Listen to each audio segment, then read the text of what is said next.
this a healthy level of support? Is this a healthy level of giving my energy over to a person? Or am I actually totally losing myself? Do I need permission from that other person to be myself? Am I dumbing myself down because the other person can't handle certain parts of me? Codependence is not intimacy. Codependence is the opposite or antithesis of intimacy. I heard something earlier today that said that no matter our biological age, most of us are adolescents when it comes to handling our emotions. Would you agree with that?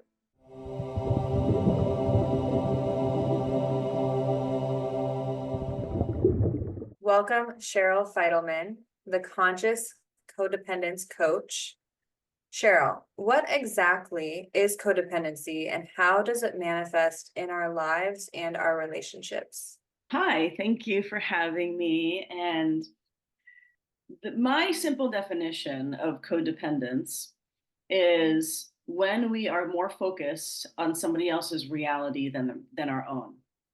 When we're more focused on somebody else's feelings, somebody else's interpretation, somebody else's projection, somebody else's wants and needs than our own. So, codependence is fundamentally a dissociation of self. It's when we're more connected to somebody else's world than we are our own. We're disconnected from ourselves. We're overlooking our experience and focusing on somebody else's experience. And then our experience depends on them, right? So we look at them, what do they want? What do they need? What are they thinking? What do we think they're interpreting about us? And then we have our experience in reaction to what we think is going on over there. So in codependence, mostly our experience is secondary and we create our experience depending on somebody else's experience.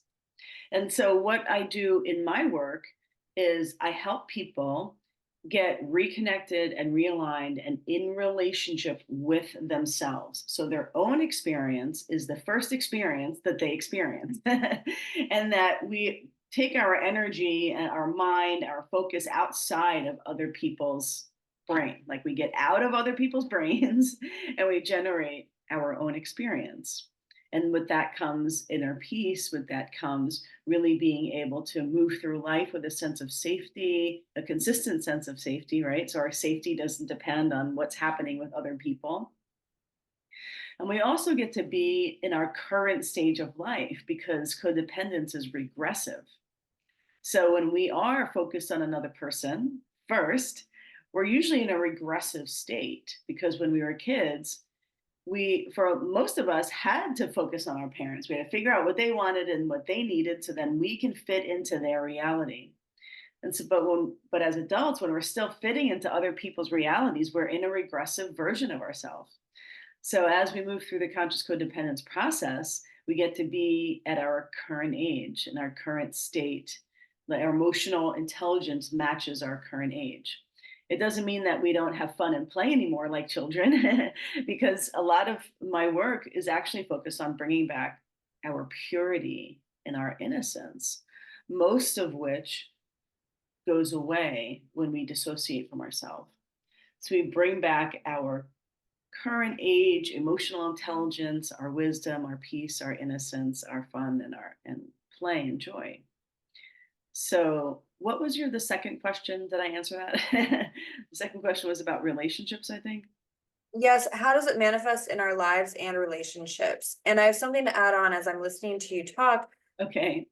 You kind of explained why codependency isn't an ideal thing to have, but I'm now wondering, what if two people in a relationship are codependent with each other? Is that such a bad thing as well?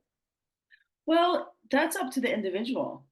Um, I think that a healthy level of dependence uh, is great, and a healthy level of dependence can be very intimate and it can be very bonding. And a healthy level of codependence can be bonding as well.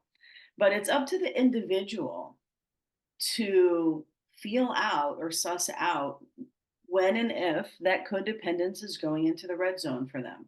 Like, in other words, my codependence is actually having me lose my identity in this relationship. And in healthy relationships, we actually expand more into who we actually are. Each individual in the relationship expands more into who they actually are. But when and if you feel yourself actually losing who you are because you're serving the other person more than you're serving yourself, then yeah, then codependence goes into like an unhealthy area. And also, we get to look at being able to tell the difference between, sure, there's moments where we may serve our partner, be in service to them, support them, but that doesn't necessarily mean we lose our identity in the process. And so for a lot of us codependents, we sometimes don't know. Is this a healthy level of support? Is this a healthy level of sort of giving my energy over to a person? Or am I actually totally losing myself? Do I need permission from that other person to be myself? Am I dumbing myself down because the other person can't handle certain parts of me? Right. So I'm actually living in what the other person can handle of me. So now we're reforming and recontorting ourselves to match somebody else's psychology or personality. And so, and for a lot of us codependents, we get confused. Sometimes we think codependence is intimacy. Codependence is not intimacy. Codependence is the opposite or antithesis of intimacy. We think when we're enmeshed with somebody, that's intimacy. Now, I think a certain level of enmeshment is beautiful, but I'm not going to tell you, that's not up to me, because every individual life, every individual relationship is so different. But you get to say this enmeshment is actually like taking away from who I actually was designed to be. So yeah, so that's up to the individual. Okay, how can people recognize now if they are codependent? Are there certain patterns that they can look out for? Yeah, those that are listening or watching, on my website, there's a free PDF. And that free PDF covers what I've created to be the 3 tenets of conscious codependence. And this PDF of these 3 tenets is a great reference point to be able to tell whether you're in a codependent moment or not, or whether you're exercising a codependent habit or behavior. So the 3 tenets are the want to be wanted, the need to be needed, and the need to prove oneself. Now, on that PDF, there'll be a breakdown of the common behavioral patterns, common developmental roots of each tenet, questions you can customize to your own experience. And so when find yourself operating from the want to be wanted, the need to be needed, or the need to prove oneself, you're probably in a codependent moment. And also, you're probably in a codependent moment when you are pointing at somebody else's behavior. You should think about it this way. You should do it that way. Or you're proving your innocence to somebody. You're going, I didn't, you're proving that you're innocent, or you're proving that the relationship should be going in a different way. You find yourself proving and defending. And also, that falls under the 3rd tenet, the need to prove oneself, which is rooted in our sense of safety. Oftentimes, we're proving ourselves because we're in a moment of not feeling safe with another person. So we're trying to handle their point of view, or we're trying to make them see or hear what they're doing to us. But likely, when we are in a moment of proving, the person that we're proving is probably not going to understand, and see the thing that we're proving. Because either they're in a triggered state, or when we're proving, we're definitely in a triggered state. Mm. How to know the difference between proving yourself and then also having that underlying not good enough belief? And so what's the difference there? Because if someone's in a relationship and they just overdo everything, or they have that not good enough feeling all the time, how is that any different than needing to prove yourself? Or is it different? Again, every individual is so different. We're all set up with a different pathology with a different, what I call default, which is your default is where you default to when your youngest unhealed trauma gets triggered. So for some of us, we default to we're not good enough. For some of us, we default to feeling invisible. For some of us, we default to repression, shutting down, closing in. For some of us, we default to talking a lot. When we're feeling threatened or we're feeling unsafe, our nervous system gets full and we start to talk a lot and start proving and showing and defend. So, in my work, it's so customized to each individual person as to where you particularly default to in your codependent moments. Now, the not feeling worthy, that's a whole ball of wax. Okay, and it shows up differently for lots of different people. Okay, some people are highly functional people who are highly successful and you would never know that they don't feel worthy. And some people don't feel worthy and they're they're finding it very hard to have a level of success because they find it hard to make a move, right? When it comes to relationships or intimate relationships, oftentimes we attract these codependent dynamics, and we often look outside of ourselves. Well, they're not treating us right, or he's not treating us right, or he's an alcoholic, and if he would just stop being an alcoholic, we would be fine. So we start to keep pointing the finger at the other person. Well, if he would just get over it, if he would just stop yelling. So we point the finger outside of ourselves, and in the conscious codependence process, I help people point the finger to themselves. And that's not to say that nobody else is doing you wrong. I'm not saying that. But I'm going, what is happening over here that we are attracting this dynamic? And it could be the unworthiness thing, right? It could be we don't feel safe in relationships. Our nervous system isn't programmed to feel safe. So we unconsciously, in our blind spots, attract an unsafe bond because that's what we know, because we don't feel worthy of a safe bond. And the worthiness thing isn't always a conscious thing. Like, I don't feel worthy, so I'm going to attract an unsafe person, right?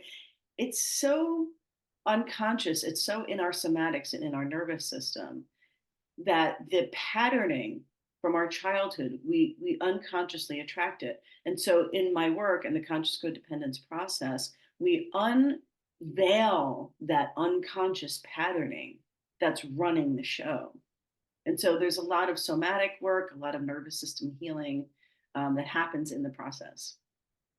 Okay, that just answered my next question, which was what Okay. role does trauma play in codependent behavior? But it sounds like that's what's running the show. Yeah, I mean, the codependence is fundamentally, born of unhealed trauma. It's born of our traumatic identity, and the traumatic identity is what I call the identity that was created in reaction when you were a kid to your parents or guardians' psychology, right? The way you might have had to dumb yourself down, okay? The way you might have had to silence or repress or prove yourself, right? The way you may have had to take care. So, some of us, including myself, were parentified at very young ages. So we were taking care of our parents. Now, from our traumatic identity, we are operating as adults, still taking care of people, right? Because that's how we were traumatically trained. And so codependence is a traumatic training. Yes. And I see that in relationships that are in my life today. It doesn't even need to be a couple necessarily, but I see it with parents and children and how the parent acts. So then the child is almost forced to grow up very quickly because they're put in certain situations where they're not allowed to be a child. They have to step forward and be an adult. And then it's a weird dynamic between the parent and the child. Is that a form of codependency then? Yeah, it can be. I'll use myself as an example. So my parents were divorced when I was 6, and my mom was mentally ill. And so I became like her mental caregiver. And she would like scream and rage out. And I couldn't demonstrate, or I couldn't say, like, don't yell at me, or ouch, that hurts, or I'm scared. I couldn't have an accurate emotional response because that would make her even more mad. And so I had to set aside my inner world and then be in service of her and take care of her and calm her down and all of that stuff. And so I learned to dissociate from myself and take care of another person. Not just take care of her, but put her reality first. Like she had all the power, right? Now, on some level, that was necessary when I was a kid. I needed my mom to be in a calm state so that the house could be calm, so that I could be taken care of. So, because she did have more power than me. She was my mom. Our parents have a lot more power than the kids do. Mostly, I mean, I can't say for 100% of humans. And so we grow up and we are still in the context of giving other people more power. They're bigger than us. We have to serve their reality. Okay. We have to dissociate from ourselves and serve other people because they're bigger and more powerful. Now, that's an illusion. It's an illusion that we're still living in from the reality of our childhood. And that dissociation of self, that disconnection of self for a lot of us was traumatized into us, right? And so, you hear a lot like in the healing world about self love and self awareness and self healing. For a lot of us codependents, it's like that sounds great, but what if you don't even have a self? Like, where do I point that self love to? And where do I point that self awareness and healing to? Because a lot of us were because of an event or series of events, we were traumatized out of ourselves. And for some of us, we were born into not even having a self. Like it was almost immediate that we were born into just an unsafe context where we had to not feel our inner world. And another piece of it is when we are not having appropriate emotional reactions to the stimulus, like for myself included, my mom is like screaming and yelling. And if I had an appropriate emotional reaction, I probably would have ran out of the house, like crying around the neighborhood because it was so intense. But I had to shut that out. And so for growing up in a lot of my adult years through my recovery, my codependence recovery, I had all these boyfriends that were screaming at me. And I was just like totally not having an appropriate emotional reaction to it because I hadn't developed the skill of having an appropriate emotional reaction to the stimulus. And so then I can survive in all these relationships where, I dated 9 alcoholics in a row and I didn't even see that it was a pattern until like the ninth alcoholic. I didn't even see it that I'm the common denominator. And my girlfriends were alcohol and I was not an alcoholic, but I had all these alcoholics around me and my mom wasn't an alcoholic, but it was like the similar pattern dynamic of I'm sort of numbed out. I'm not feeling the intensity of their personalities. I feel it sometimes and I try to take care of them and talk them down, but then I just give up and they get their way. And because I am trained to live with somebody else's chaotic personality. Not anymore. I've healed that out of my system. But we often attract what we're used to and what we're sort of traumatized into dealing with. Yes, I would love if we could go more into your background. I know that you've alluded to it a little bit, but I want to know the path that led you to becoming a codependence coach. One thing that I read is that you were raised by a psychopathic mother who almost killed your father. Yeah. And I would love to hear, what was that like growing up? What was it like? Yeah, I was like living in a war zone. Um, we can say she was psychopathic. She was never officially diagnosed that I know of. She was like always in and out of mental hospitals, but I never heard of any specific diagnosis. But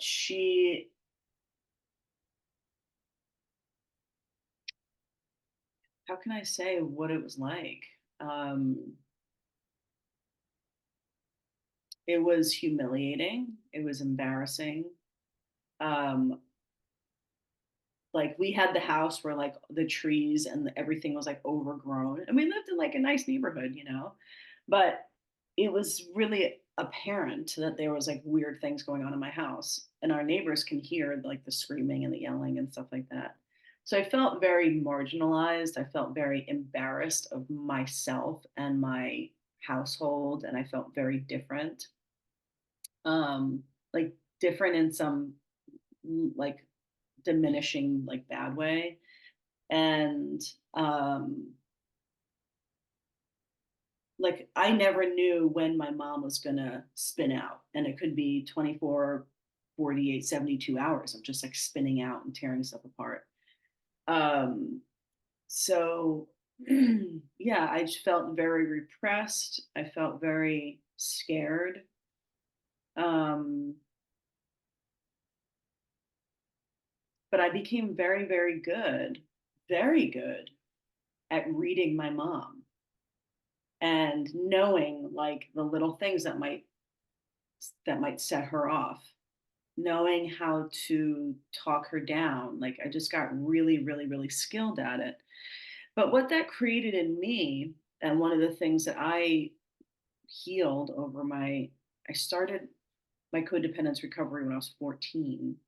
So that was 30, um, 3 years ago. I always forget the math because I forget how old I am, but 33 years ago, um, I had to learn to not be the person who's always trying to tell people what to do and tell people how they should think.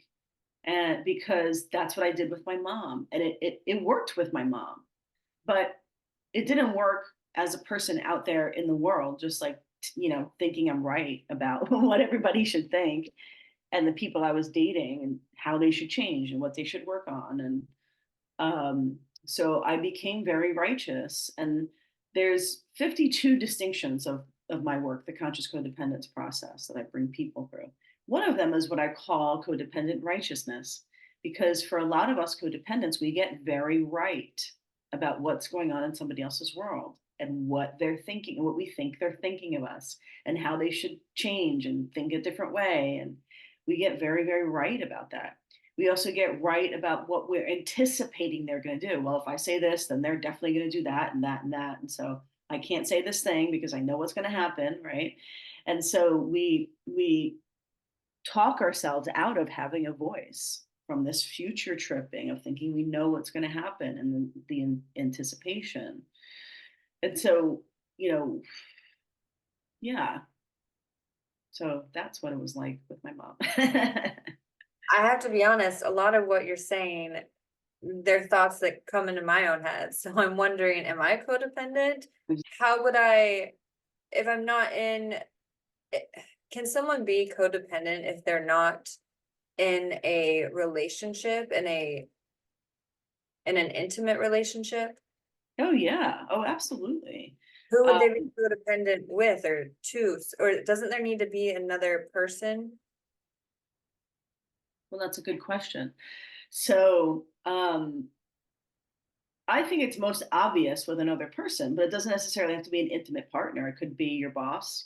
Some people like they don't have a voice with their boss, or they feel inferior to their boss, or they're constantly trying to figure out what their boss is thinking so they can find what they should be doing, right? So their boss is, in control of how safe they feel at work. And so it could be a boss, it could be a family member. Also, most importantly, we can be codependent with ourselves, because our relationship with ourselves is where everything stems from. The level of connection that we have with ourselves is where the level of connection with anybody else in our life is sourced from, is born from.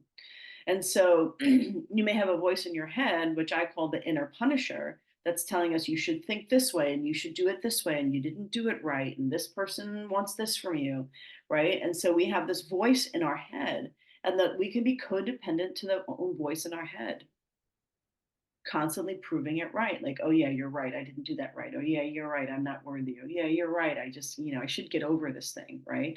And so we're like in response, codependently to the voice in our own head. And that's and we're dominated by the voice in our own head. And so that is also a big piece of my work is we identify the thought, we identify the inner punisher, and we identify the relationship that you have with it. Because it's not necessarily that these thoughts, these recordings are going to go away, but we help dissolve the belief in those thoughts so that we actually can have a separate experience from what our brain is telling us to have. And because oftentimes our inner punisher is the voice of what was our outer punisher when we were kids.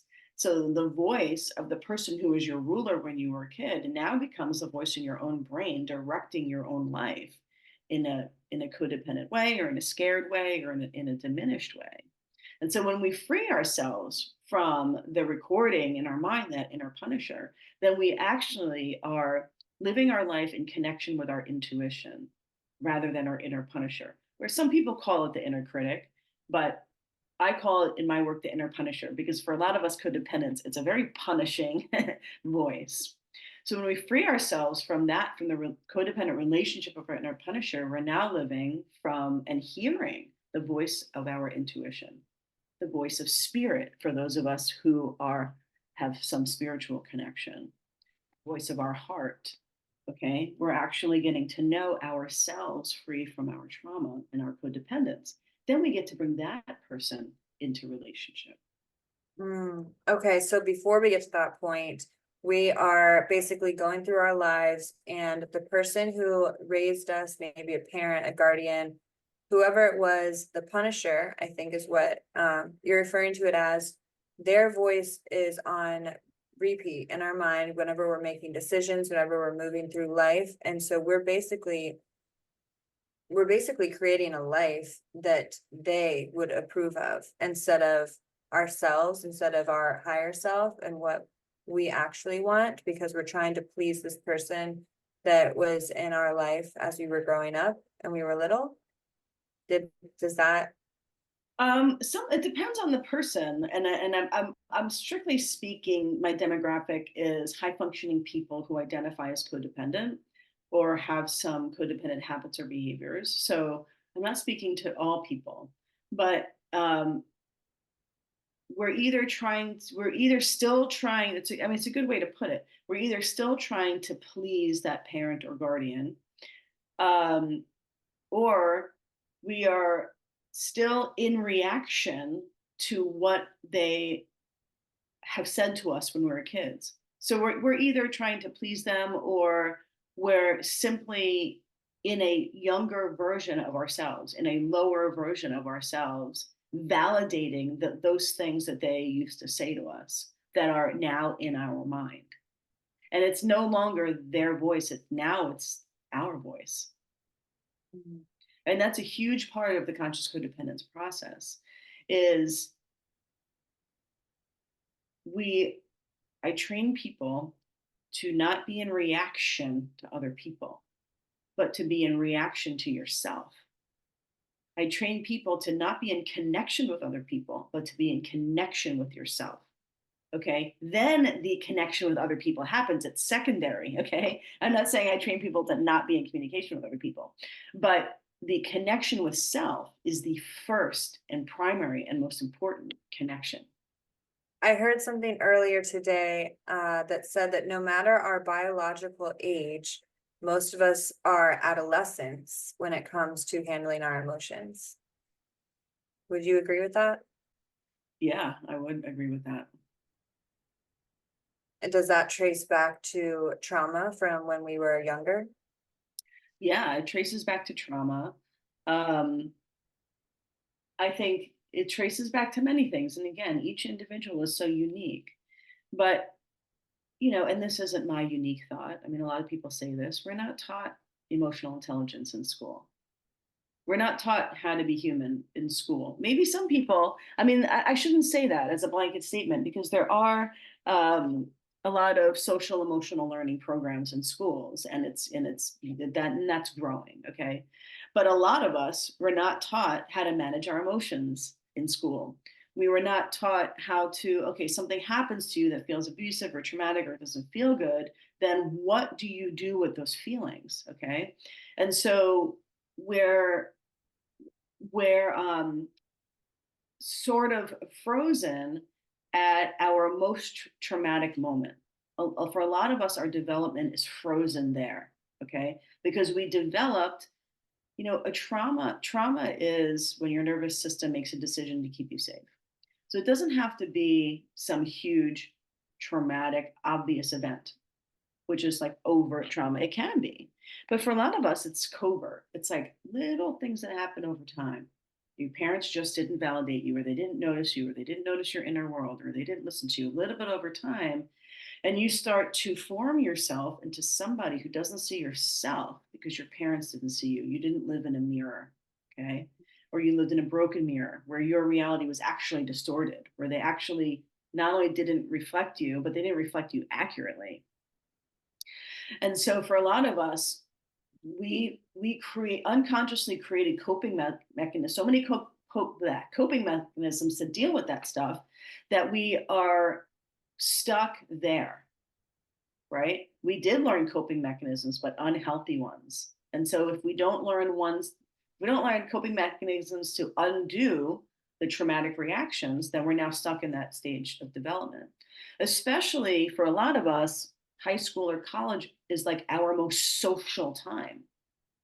And we are developing our identity, and we're developing mechanisms of belonging. And so for a lot of us, we're stuck there too, as well, when we grow up. Um, which, most importantly, codependence stunts our evolution because we are stuck at earlier coping mechanisms. The conscious codependence process triggers your evolution, your metamorphosis, your healing, so that you actually can evolve out of those younger developmental coping relational patterns. Could you share some examples of success stories or transformations that you've witnessed from your clients that moved through your methodology? Oh my gosh, how much time do you have? I mean, it's just like one after the other after the other. It's highly, highly effective. I will share some, and for those listeners or viewers who want to go to my website, there's a bunch of video testimonials from lots of my clients. Um, so, man, I mean, I've coached people through divorce, through heavy religious contexts where one of the people was like, this religion and this context is actually not my identity anymore. But in the religion, they didn't, divorce like wasn't a part of the belief system. And it's not like every person that comes to me that's in a damaged marriage that I coach them through divorce. But if that's the natural evolution, then that's where we go. And so, going from like religious marriage to divorce and now the love of their life, like all that whole process. Um, I've coached people through dialing down their day job so that they can become entrepreneurs and really live from the point of view of their true talents, gifts, and passions. Um, I work with a lot of couples, and ideally so I work with private individual clients, couples, and I have groups. With the couples, we work on listening and we work on really knowing each other's default, okay? Because what happens in relationships when this codependent stronghold comes in and the enmeshment comes in is each person is taking the other person's personality personally. So someone says something, another person goes to the North Pole with what they said, and then the other person starts trying to prove that's not what I said. Don't be mad at me. What are you talking about? And so, but what's happening is that person is going to their default, which has nothing to do with the other person. And so the more we can get to know our partner's default, like where they go when they get triggered or they don't feel safe, the more intimate the two people can be. The less we take people's triggers personally and actually get to know the depth of that trigger, the more intimacy arises in a relationship. Mhm. So, yeah, I can go on and on and on about success stories, because the thing is that once an individual is living from their authentic state, then the possibilities of where they can go are kind of endless. But part of the process is to help people now steer their life from the point of view of their true nature, from the point of view of having self trust and self safety, and a clear sense of, is what they're feeling a true test of reality, or is it an interpretation? And so we get really, really masterful at this, at managing this portal of consciousness, because a lot of us codependents are masterful at managing other people and their reality, but we get so masterful at managing and directing ourselves, like, oh, that's a projection, oh, that's an interpretation, oh, there's my intuition, there's my truth. And then when we can steer the boat from the clarity of navigating our own experience, then we get to land in actual true authenticity of self, intimacy with our own experience, intimacy with others, and our true voice. So much that you said in there hits home, Mm, especially the triggering part, the seeing everything through your lens, and everyone else is looking at the world through their lens, and they're yeah, not the same. that's a great way to put it. Yeah. Yeah. And so when we really get to know other people's lenses and not take them personally, then true intimacy can happen. Also, when we get to know, when we master this skill of getting to know other people's lenses, we get to say, oh, that's who you are. If I'm not taking you personally and trying to change you and actually see actually how you roll, like how what your lens is, then I get to say, you're a match for me or not. And Mhm. that's why through my work, people either get closer, right? Or they choose to separate. Because in conscious codependence recovery, in your independence of being and your sovereignty, you're no longer trying to change the other person. You're no longer trying to change yourself to match them. You're going, oh, that's actually who you are. And this is actually who I am. So we're a match, or we're going to be even more in love. I mean, we're not a match, or we're going to be even more in love as individuals. Oh, I love that. That's beautiful. In your experience, what are some common misconceptions about codependency that you would like to debunk? That's a good question. I think oftentimes codependence is synonymous with drug abuse or alcohol abuse or some super extreme, obvious lifestyle. Well, that's not wrong. I mean, the word codependence does apply to those situations. But I work with people, with high functioning people, where you likely wouldn't know that codependence was a part of their life. Okay. Because everything looks kind of good on the outside. Okay. They make a good living, the bills are paid for. Maybe they have a partner or a marriage that looks good on the outside. Or maybe they're single, but they still seem relatively happy. And you would never know that at home, they don't feel safe with their partner. They don't have a voice with their partner. Or at work, they don't have a voice at work. Or they're living a life, they have a great job, but that job is coming from their traumatic identity because they were trained to prove and achieve and prove and achieve. And a lot of my clients are really good analyzers. Like they have this really powerful cognition where they can figure things out and they understand strategies and processes, but they are not living from the neck down. Their whole life, even their intimate relationships, are trying to be figured out and analyzed, right? And so because that's was is kind of my own personality type, is like really powerful up here, but I was completely cut off from my somatic life, from the life in my body. And so I work with a lot of people where they're finally now feeling their body, which holds their sensations and their emotions and their intuition. They feel safe enough to surrender to their bodily experience. And especially with a lot of these analyzers, they seem so smart. So why would they be in a crappy relationship, right? And that was me, like, well, you seem so cool and like smart. Like like when I would tell people what was happening, they'd be like, that doesn't make any sense that you would be in a situation like that because you seem like a really smart person. Mhm. But I was not. I was locked out of myself. And so, but I could make it seem like I was not locked out of myself. I don't think I was doing that consciously, but just like when I was a kid, I was so disconnected from myself, but I created the identity where it was like crappy at home, but tried to make it look good on the outside, like nothing was going on at home, right? So it's this like unconscious identity that we create. Is there anything that we didn't get to cover today that you would like to talk about?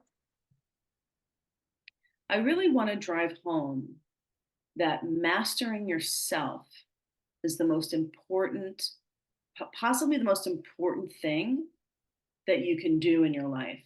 Mastering yourself will give you the life that you dream of.